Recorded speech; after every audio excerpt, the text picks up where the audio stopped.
સુરતમાં police commissioner કચેરી ખાતે સંકલન બેઠક યોજાઈ। સાંસદ, ધારાસભ્ય અને પોલીસ અધિકારીઓ વચ્ચે યોજાયેલી આ બેઠકમાં વિવિધ મુદ્દાઓ પર ચર્ચા વિચારણા થઈ, જેમાં ખાસ કરી ગેરકાયદેસર જમીનમાંથી બોરિંગ થકી પાણી કાઢતા માફિયાઓ સામે ફરિયાદ કરવામાં આવી હતી।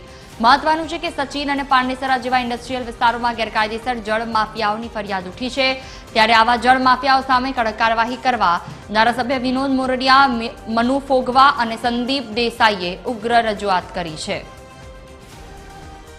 પોલીસ કમિશનર સાથે ધારાસભ્યો એમપીની જે સંકલન ચાલુ કરવામાં આવી અને એનાથી ખૂબ ફાયદો પણ થાય છે કે નાના મોટા પ્રશ્નો વિસ્તારની અંદર કોઈ ટ્રાફિકના પ્રશ્નો હોય, કોઈ નાના મોટા ક્રાઇમના પ્રશ્નો હોય, એની ઉપર એક સામાન્ય રીતે સહજ રીતે સંકલનની અંદર જે ચર્ચા થાય છે એ ચર્ચા રૂટીન રાબેતા મુજબ નાના મોટા પ્રશ્નો હોય એની ચર્ચા અને આપલે થયું।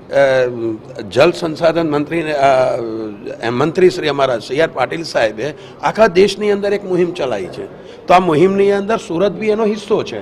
તો અમે અમારા વિસ્તારની અંદર જળ સંચય કરી શકીએ, વોટર હાર્વેસ્ટિંગ કરી શકીએ, પાણી જમીનમાં ઉતારી શકીએ, એટલા માટેના પ્રયાસો થઈ રહ્યા છે કોર્પોરેશન દ્વારા, અમારા માનનીય પાટીલ સાહેબ દ્વારા અને જનપ્રતિનિધિઓ દ્વારા।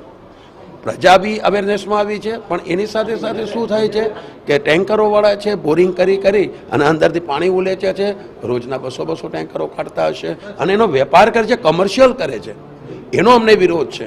એ કમર્શિયલ બંધ થવું જોઈએ અને પાણીના ભૂગર્ભના જળ ઊંચા આવવા જોઈએ। આજે સંકલનની બેઠકની અંદર જે પણ મારા 84 વિધાનસભા ક્ષેત્રની અંદર હિચ્છાપોરથી હજીરા જે આપણો NHI છે એની પર જે ટ્રાફિક જામ થાય છે, ગેરકાયદેસર પાર્કિંગ થાય છે, એ મુદ્દાની રજૂઆત થઈ।